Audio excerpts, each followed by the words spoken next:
I like to skateboard. You feel me? I really fashion design. I really make clothes full time. Okay. That's really what I do. It's funny you say skateboarding because I was doing some research on you, and there isn't much. I'm not gonna lie to you, there isn't much because I got a lot of stuff archived. Archived. Yeah. One of the things that I found early on, and this is based off like people that you may know, is you mentioned skateboarding, and I saw that there was this one skateboarding team or group called Love. Oh, how'd you? Damn. You look that deep. That's crazy. Come on, man. That's fine. We gotta come prepared. But like, what does skateboarding mean to you, man? How'd you get involved with that? So realistically, I was like getting in trouble a lot when I was younger, and I was doing just a bunch of bad stuff. You feel me? Like I mentioned, getting kicked out of school, like just doing bad stuff. And then I found skateboarding through like mutual friends, and that's when I started like skateboarding a lot, like every day, every single day. Like I started skipping school to skate, like missing school to skate. Like every time I had a free time to go skate, I was doing it. You know what I'm saying? And I was always with the homies. So like it just like I found a kind of like an escape route to like stop getting in trouble. You feel what I'm saying?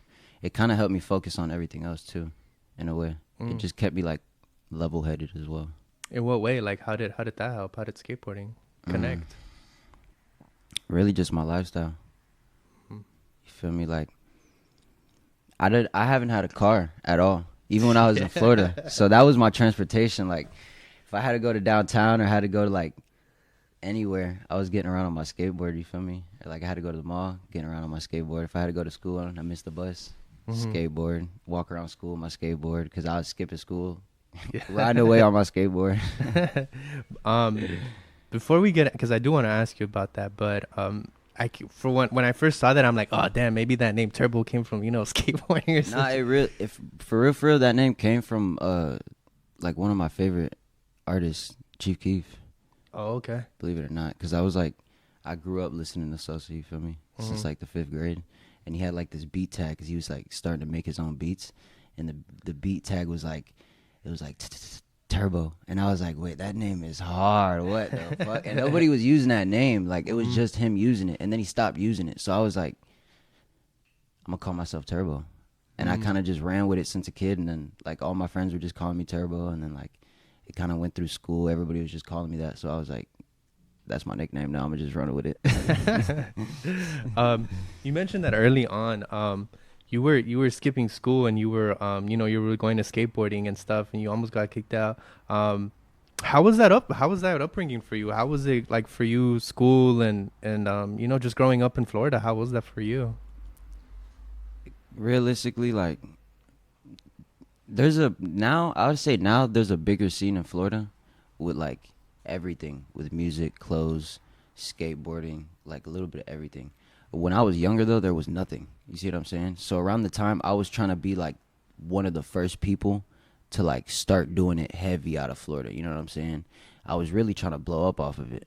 But I realized like, all right, maybe I can't for real go pro skateboarding, because I just found myself just beating myself up too much. You feel me? I didn't like it. So it got to a point where like I was just finding myself skipping school to skate. You feel me? Like, and then I was just like, all right, this isn't working out. Like, I've always wanted to make clothes though. You know what I'm saying? Like, while I was skipping school and skateboarding, that was still in the back of my head. Like, maybe I should start making clothes.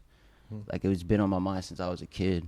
And then I just stopped skating, started making clothes. Then I started skipping school to make clothes.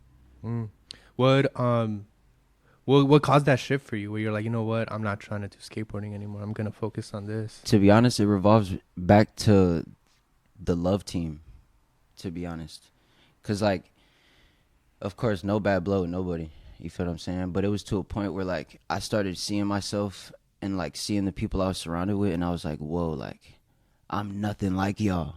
Like I'm nothing like y'all. And these people were like way older than me, bro, like 4, 5, 6 years older than me. Like these guys are like what, in their 25s. I'm 18, 17, 16, 15, you feel me? So around that time I'm like, whoa, like we are nothing alike. Like we have no similarities. There's no interest. The only interest we have is skateboarding. And really, it's like me personally, I can't connect with somebody if it's just through one thing. You know what I'm saying? Yeah. Like I like to connect with through multiple things. Like, okay, we connect through skateboarding. Can we like the same music? No. You see what I'm saying? Like, it's hard to, you feel me? So me in that shift, I found myself like being more so around people who made clothes, who got fly, who were more so into the fashion industry, more so into that scene. And I was always into that scene in the back of my head, you feel me? But I was trying to pursue skateboarding. And I realized it wasn't really working for me as much. I wasn't bad. It just didn't work for me the way I wanted it to work for me. You know what I'm saying? So I was like, I was still, very young. I was about, 16, 17, around that age. I was like, you know what? I'm going to just start making clothes. I'm going to just follow what my heart really wants me to do. Mm-hmm. You mentioned, because you also mentioned that you stopped going to school, and then before we started the conversation, you talked about being kicked out of school and all of that. What caused that? What was that? That kind of turbulence or that kind of tension that was going on during that moment or during those times? Could you explain that better? Yeah. So my question is why? Why were you getting in trouble at school? Like, what was the reasoning behind that? Or why were you almost getting kicked out? Realistically, it was for skipping school and doing the things that I love to do, to be honest. It got to a point where, like, I was skipping school at one point for skating, right? And I was, like, finding myself at the skate park every single day, even during school hours. And then to a point where, like, one day I was like, all right, let me go to school for real today. Like, let me not skip today. You feel me? Like, let me actually go to my classes. And I went to my class. I got called down to the office, and they're like, yeah, we've been watching you. Like, you're skipping every day. And I'm like, at this point, I'm like, I mean, you feel me? Like, I already got multiple warnings. And, like, it's like bad warnings, too, though. Not like, oh, stop skipping. It's like, if you continue skipping, we're kicking you out. But I kept skipping because I'm like, bro, I don't believe in y'all kicking me out until, you know what I'm saying, it happens. So, and then they called me down one day, and they're like, yeah, so, like, this is the last warning. Like, if we catch you skipping again, like, you're getting kicked out. And so, like, of course, me being me, just being hard-headed, you know what I'm saying? One day I was like, I want to go make some jeans. Like, I wasn't skating that day. I just want to go make some jeans. So I left school around, like, lunch. I went half the day. I was like, let me go half the day. Maybe I won't get caught. Leave during lunch. Bro, I go make some jeans. I come back to school the next day, and I got kicked out. I got sent to alternative school. Damn. Yeah. How was that for you and your mom? You mentioned that you mentioned that you have that relationship with your mom. How was that between y'all? My mom's like my best friend. For real. So really, I'm not close with my dad. Feel me? So my mom is really all I got, and like my older brother. So realistically, my mom didn't graduate high school. So my mom really just wanted me to graduate high school so I could be the one, like me and my brother could be the two out of the whole family to graduate. You know what I'm saying? Type of thing. And my mom's Colombian. So, like, oh, okay. You feel me? So she's a Spanish mom. She's not going for none of that shit. So in the mix of, like, me skipping school, she's like, come on, mijo. Like, you got to go to school, man. You can't do this. And I'm like, all right, bro, you know what? Like, I guess I'll go to school, bro. Like, fuck it. And at the time, the minute I decided I wanted to go to school for real, I was already in alternative school. I already fucked my chances up to go to regular high school. You know what I'm saying? So I'm in alternative, like, and I'm fucking up in alternative now. So, like, and I was about to turn 18, so I was 17 in alternative school, right? And the principal one day, she was like, oh, you could sign yourself out. And I'm like, no fucking way y'all just told me that. Like, no way. I'm gonna find every excuse to sign myself out now. So, like, once I figured that out, I was like, all right, I'm signing myself out. That's when I started doing that every day. I got in trouble in a computer class, and I cursed at the teacher, I think, like, on some bad, like, bro, I was just You're a bad little kid. I was just being ignorant, bro. I was just being so ignorant, bro. I cursed at the teacher. She sent me to the principal's office. And believe it or not, the principal, bro, she was not a nice person. So she started cursing at me. She said, your mama know you curse? You curse in front of your mama? No, ma'am. Yeah, I'm calling your mom right now. You're going home. You're not doing this no more. Like, you're not coming to school here no more. Like, you're going to have to finish it online. And then at that point, I was for real, like, online school. Like, I didn't have to go to no classes. Like, I was completely kicked out of school. I was doing everything online at that point. That's wild. I wonder why she would even tell you like you can sign yourself. I'm there because I'm skipping school in the first place. Why you gonna tell me that? You feel me? Like that's so dumb, bro. But that's awesome to hear. How does your mom feel about your clothing brand and about what you're doing now? Surprised. Really? Yeah, cause like what about it is surprising to her? What? that I'm making money from it. I make a living off of it now. You know what I'm saying? It's like at first, believe it or not, I was doing anything in my willpower, bro, to make money when I first moved out here. To like, cause when I first like, all right, so I graduated. So basically, to tie in with the question you just asked me, when I had fully got kicked out of alternative school, I had moved to Orlando, Florida, and I'm from Tampa, so that's like it's an hour trip. You know what I'm saying? And my homeboy was living in Orlando because he went to college there, but he was also in the same scene as me. You feel what I'm saying? You feel what I'm saying? So he was like, "Yo, bro, you should just move out here with me." Excuse me. He was like, "We should just work on clothes, and then you feel me, like just move to LA." Of course, LA wasn't like the first like initial move. Like, oh, we're gonna move to Orlando and then go straight to LA. It was just like we're just thugging it out. Like we're gonna go to LA and just be in a 2-bedroom, 3-bedroom house with like 10 of us, and we're just gonna figure it out, bro. And I'm not gonna lie, believe it or not, it got figured out. Believe it or not, you feel me? When I had first moved out here, I had no money. I had like what, $1,200, and my mom knew that. So like the minute I finished school, I had called my mom because I was in Orlando when I finished my classes, and I called her. I was like, "Yo, I just finished all my classes. Like I'm done." She was like, "So what are you gonna do?" I'm like, "Yeah, I'm moving." She's like, "Where are you going?" I'm like, "I'm going to LA." She's like, "How? What money?" Bro, I sold everything I had, like everything. I sold my TV. I sold my PlayStation. I sold my skateboard. I sold shoes. Sold all my clothes. Sold everything. Any little bit of jewelry I had, sold it. Games, sold it. Computer equipment, sold it. Like anything I could sell, bro, I was selling it. A week comes by, I got like 1,300. I figure out a flight there, and I'm like, all right, I'm on a one-way flight now, $1,300 in my pocket. I'm 18 years old. I got to figure it out. What made it so easy for you to be like, you know what, I'm leaving this behind and I'm going to pursue that? Or maybe not easy, but it seems like it was like a decision that you were like, you know what, I'm set on this. I didn't think twice about it, to be honest. It's just because, like, growing up, I've always wanted more for myself. And seeing my mom struggle never helped me. You know what I'm saying? And being in my hometown never helped me because I only had people like that just didn't believe in what I had going on. You feel me? So I just didn't want to be around that energy. And then I finally found that group of people where like, they were like, all right, yo, like what you're doing is real. Like I believe in what you're doing. It can really work. Like, you feel what I'm saying? But you really got to work. And so with that same group of people, I made that same, you know, that move, the same move, going to Orlando, going to LA, et cetera, et cetera. It was scary. Yeah. How'd you find that group of people? Because it's really difficult. Through skateboarding. Damn. Yeah, bro. Through skateboarding. That's what's fucking crazy. Because when I was a junior skipping school too, because the skipping didn't even just start senior year. It started way earlier than that. It really started at the end of my freshman year, for real. It just got worse junior to going on to senior year.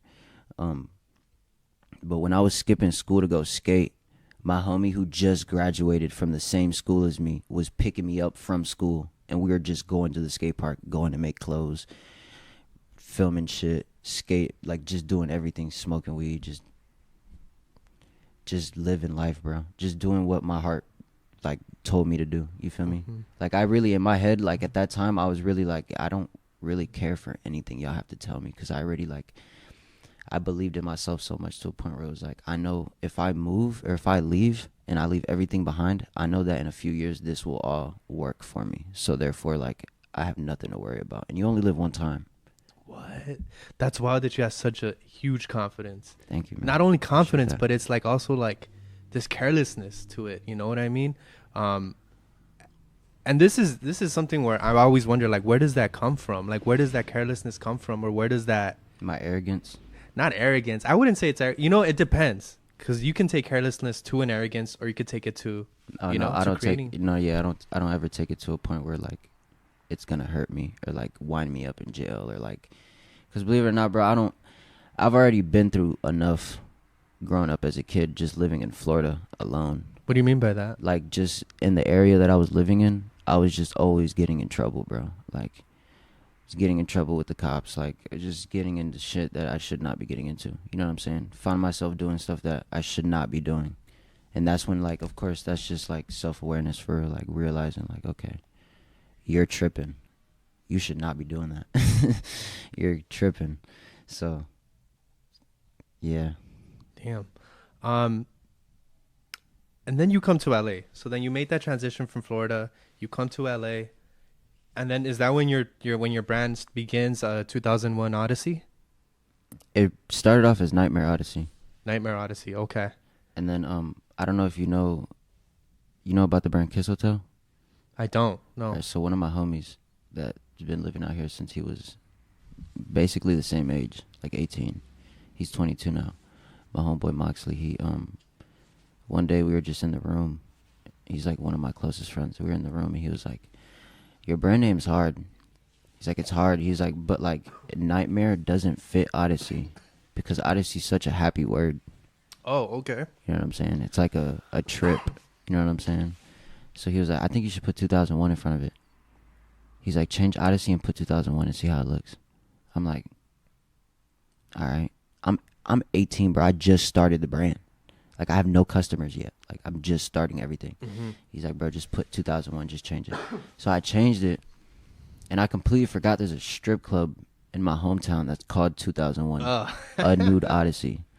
Okay. And then once, like, my people in my hometown figured out and seen that I had changed the brand name to 2001 Odyssey, I guess they thought I was trying to copy the strip club when I really wasn't, because I wasn't worried about no fucking strip club, bro. Like, I forgot about that strip club, bro. So I'm not thinking like, oh, I'm copying the name. And it's completely spelled different anyway. Mm-hmm. Like, their Odyssey is like Odyssey. Mine's spelled Odyssey. Mm-hmm. But I do that. I spelled it like that purposely. Mm-hmm. You see what I'm saying? So that's kind of how, like, that really came about. So 2001 Odyssey. Well, what made you choose Nightmare Odyssey to begin with? I just thought it sounded cool. Okay. To be honest, I just really thought it sounded cool. To be real, but I guess it just wasn't as cool as I thought it was.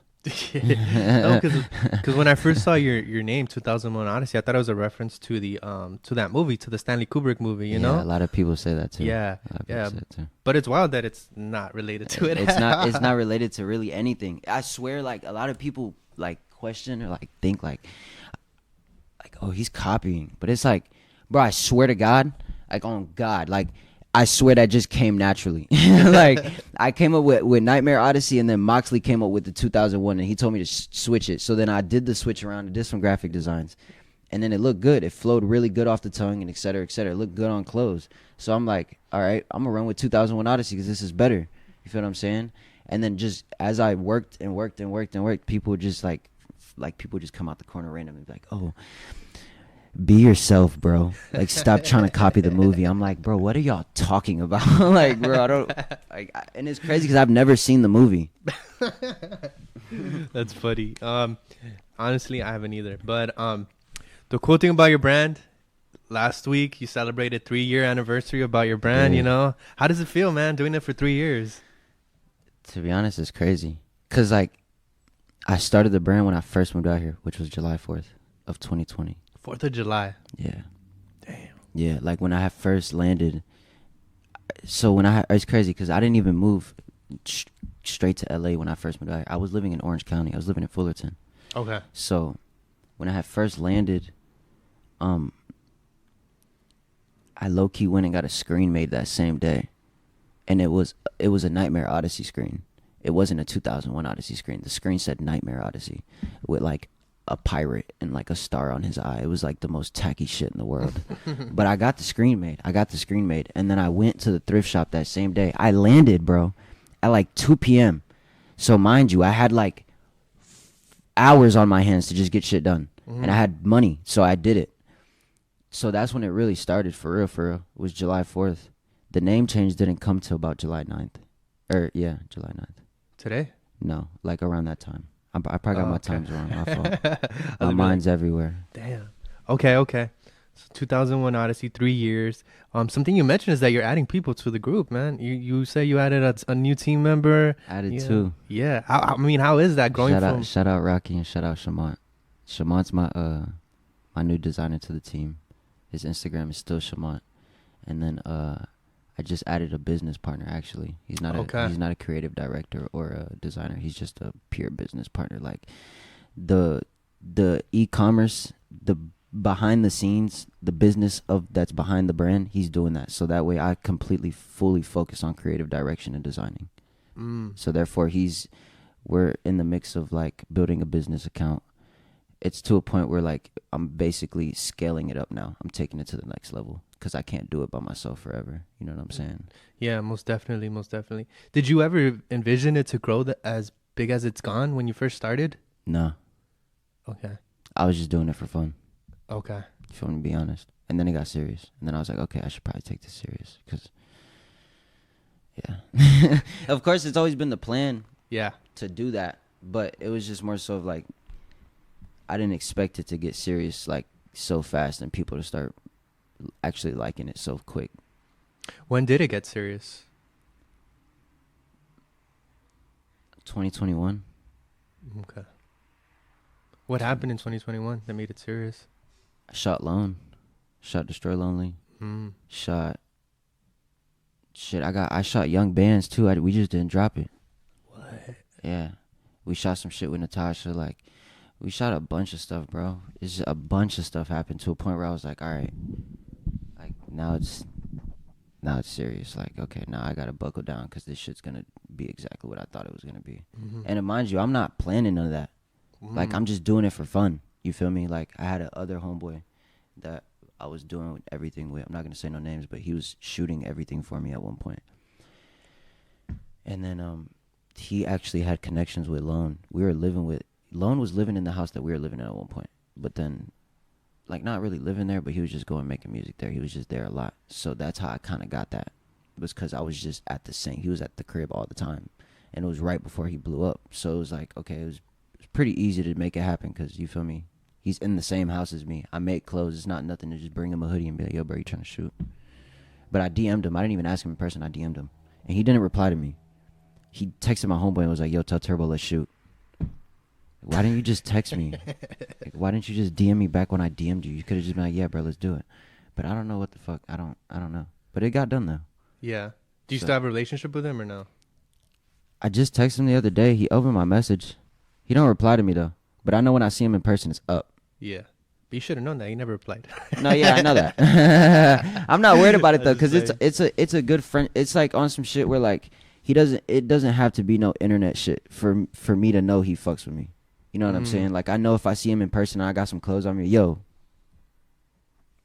And that's just what it's going to be. You know what I'm saying? But. So it sounds like I don't talk to him, no. But it sounds like there was a lot happening in that house. There was. Too much going on.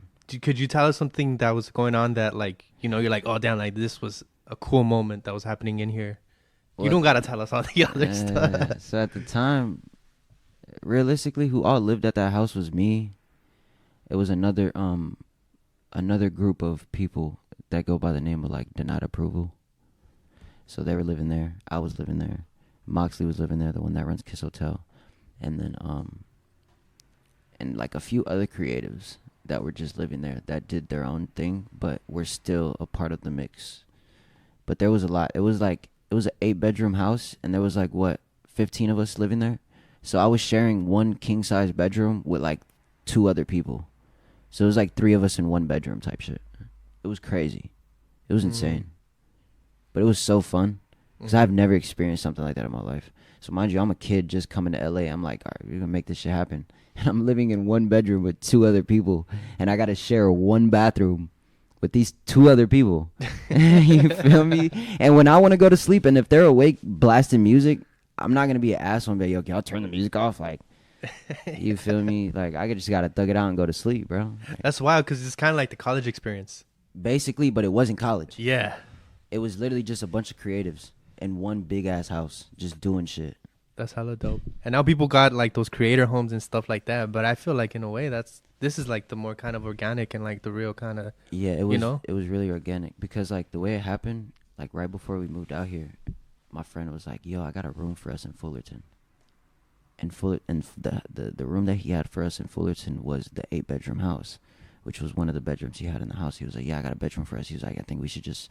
He woke me up at 5 a.m, bro. Like he shook me up out of my seat. He's like, "Yo," I wake up, I'm like, "Bro, you good?"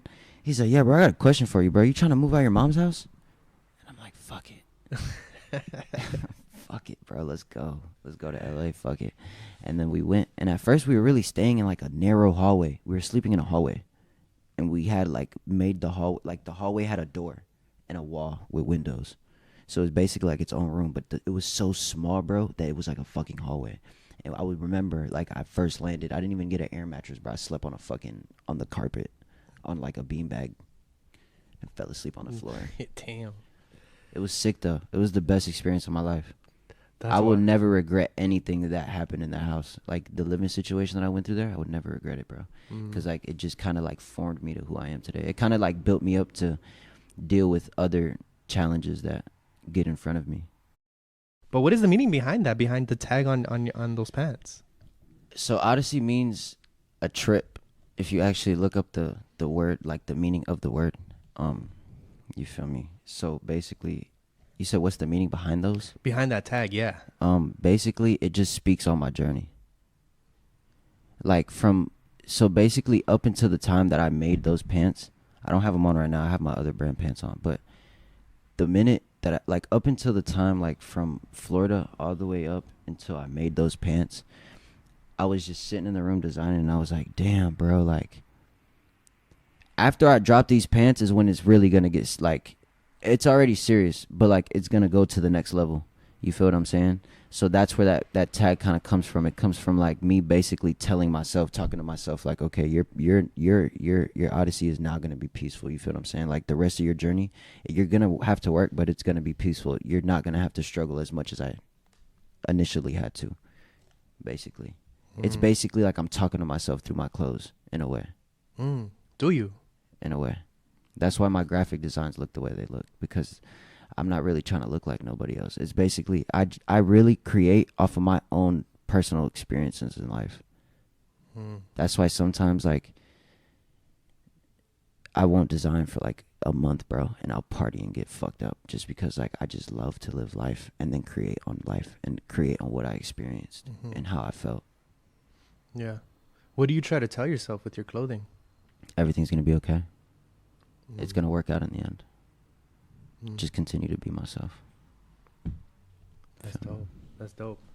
I want to ask you: is there any advice you would give to any young creatives or anyone who's like really looking up to you and being like, you know what, like the things you're doing are really, really cool? Just be yourself. Don't you feel me? Don't let nobody tell you no, bro. That shit dead. Don't nobody tell you no. I've had too many people tell me no, and I did it anyway, and it worked out. So therefore, it's like I've always like been the type of person for real to like listen to my favorite artist. You feel me? Like when my favorite artist used to tell folks like, don't do whatever you want to do. Do what your heart desires, and don't let nobody tell you no. It's real deal. Like it's facts. You feel what I'm saying? Like you just gotta really do it. You really cannot let nobody tell you no. And if somebody tells you no, just go around it. Get a yes out of the no.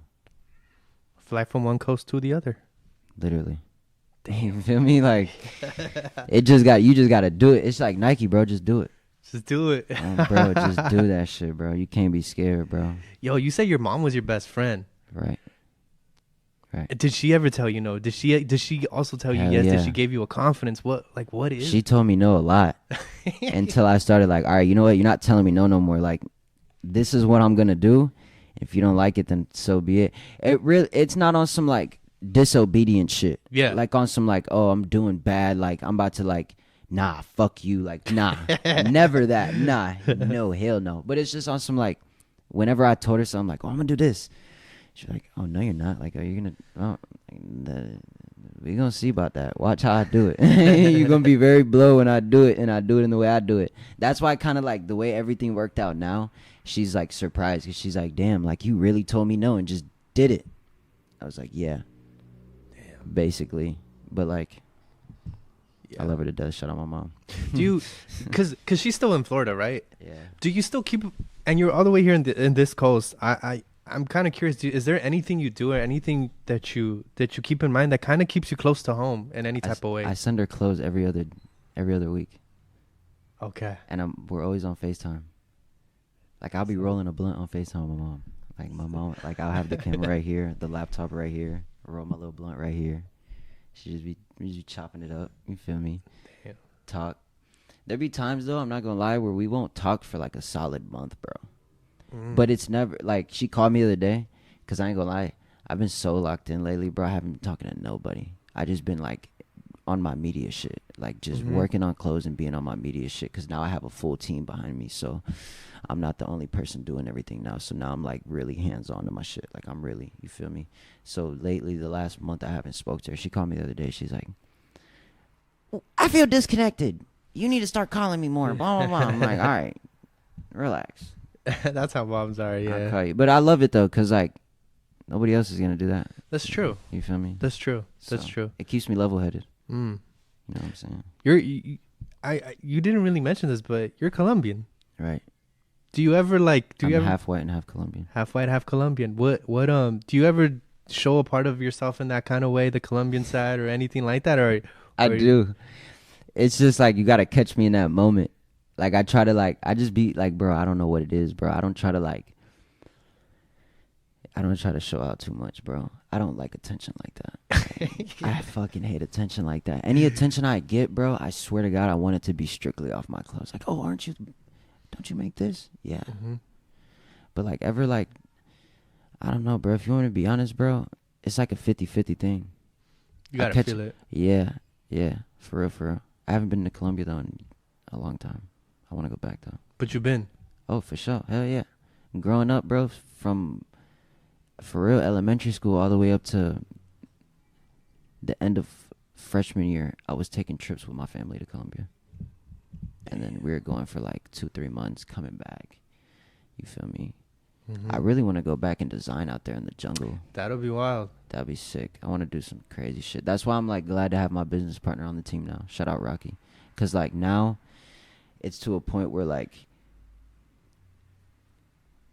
you know, stuff is going to be a little bit different. So I can start taking a lot more trips now. And I could relocate myself for certain amounts of time if I want to get away from LA for a little bit. And work on a collection, or you feel me, or do what I want to do, design or whatever the case may be. Yeah. It's funny. You also talk about like attention. And another place I saw your modeling in your face and stuff is in the Half Evil campaign for their. Shout out George, bro. That's my brother, man. That's my brother. He made that shit happen for me so fast. It was crazy how that happened, though. It was crazy. I'm glad you brought that up. How'd you connect with him? Through Moxley. Through Moxley. So, how I met him though, it was one day I was still living at my old apartment in LA in East Hollywood, and Moxley called me. He's like, yo, bro, I'm going to a fucking Half Evil party. George just invited me. He's like, I think you should pull up. I'm gonna introduce you to him. And I'm lazy as fuck, bro. Like, I'm so high in my bed. I just got done. I forgot what I was doing, bro. I think I just got done working on some clothes. I just got done screen printing. And I was just exhausted, bro. I had pain on my fucking hands. I'm like, bro, to be honest, like, I'm not going. I'm tired. He's like, bro, no, bro, you have to come. And mind you, I was broke as shit. I couldn't even afford an Uber, bro. Like, oh, God, I could not afford a fucking Uber. So mind you, I'm like, bro, I'm not going to this party where I can't buy a drink and I can't even get some food nor an Uber. Like, what the? You feel me? No, bro, I'm going to get you the Uber, bro. Get ready right now. I'm like, all right, bro, I'm going to get ready. So I got ready. He got me the Uber. I got in the Uber. Get there. He buys me like 3 drinks, bro. He gets me drunk. Now I'm lit. He sees George. George walks past us. He's like, yo, George. He's like, bro, come meet my brother, bro. And, bro, we didn't even, like, speak when we met. Like, we hit one of these, like. And he walked away. Nothing was said after that. I was like, I looked at Moxley. I'm like, bro, what the fuck kind of introduction was that? And he's like, bro, honestly, it's probably just because it's a party going on, which I understood. Everybody was drunk. He had a bunch of people with him. You feel me? And then the next morning, I had woke up and I had go on Instagram and it said I had gained like 5 followers. And out of all, like 1 out of 5 was him. It was George Oliver, and he followed me on Instagram. And I called Moxley. I'm like, bro, no fucking way. He just followed me. Like, I was like, bro, he remembers you. And then he DM'd me. He was like, bro, you're fucking hard, bro. He's like, you're about to get there. You're about to get exactly where you want to be, bro. Keep going. And then we got really close after that. Like, really close. Like, that's my brother for real. Like, I really love that man. But, you feel me? Like, I went to Atlanta recently, like 2 months ago. I went for a month. I dropped the Icon hoodies out there. And I just landed back in Long Beach after a month. And I sent him I sent him a selfie in the airport. And I was like, I just got back. Link up. And he didn't text me back for like 30 minutes. And he texted me. He's like, I think I might need you for a lookbook. Bro, my heart dropped. And I'm in the middle of the fucking airport with my bag, bro. And I'm like, what the fuck? I'm about to shoot for Half Evil. That's insane. I was like, bro, let's do it. And I was just about to cut my hair and dye it. Like, I was about to dye it pink. And he was like, nah, leave your hair how it is. I need it how it is. So I didn't cut it. You feel me? I didn't cut it. I didn't do nothing to it. I left it alone. Like, a few days goes by and he calls me. He's like, the shoot is this day. Pull up this day. And I was going to do it for free. Because, bro, I got so much love for him and his brand, bro. Like, I grew up on Half Evil. You feel me? So it's crazy. So I'm like, bro, I'll do it for free. He still paid me for a shoot. Still tagged me on the page. Like, damn, bro, I appreciate you. And ever since that day, we've been more locked in than ever. Like, we got something coming, believe it or not. In the future. Stay tuned. In the future. On some pants. In the future. It's been spoken about. It's in the air. Okay. You Well, feel me? hopefully that does come true, and we get to see it, because that's why you said that you grew up with him. Because Half Evil, if you know, like, he's a large influence of not him and his partner, like, you know, the whole brand. Him and Sam, and yeah. the whole team. His team is he got a great team, bro. He has an amazing team. His team is amazing. That's like another reason too why I'm even building my team, bro. Because I talk to him so much. I'm like, bro, you think like if I were to build this team, like this will really tease? Like, yes, bro, do it. Like I said, bro, continue following your heart. Keep doing exactly what you feel is right. And I'm like, you know what, you're right. And low key now it's on some like, okay, I see how his team maneuvers, bro. It's amazing. That's basically what I'm trying to build. I'm trying to build a team, like a real. And basically that's what kind of like my Rocky is. Like my business partner Rocky, he's like my Sam to my Half Evil. Feel what I'm saying? I design everything. Me and my other designer are now designing everything for the brand. So he's just basically in the back end, doing the e-commerce, doing the marketing stuff where all I got to do is create, post on Instagram, and the rest of my team does the back end. I don't have to do nothing besides create, post, and just be me. So I want to end it with this question. Just because you're at this transition where your brand is growing and you're talking about all these changes, what is your vision for your brand? What do you hope your brand does for yourself and for others? Honestly, I hope my brand and I hope everything I do, period, in general, makes a kid follow his heart and not be scared to chase this shit. Chase the same exciting dreams. You know what I'm saying? I hope that, you know, everything like my brand, I hope my clothes really I hope my clothes help people, to be honest. Because like I said earlier, I said, you know, my clothes, like I speak to myself. I really make clothes for the people who've always been left out of things. Because I've been that kid. But things are changing now. So, you feel me? Like, I make clothes for those kids. I make clothes for the kids who feel left out. But I just really feel like I hope my clothes have a big impact on the world. Where I see the brand, though, I need a store in Japan and I need a store in UK. International. Yeah. Global. You feel me?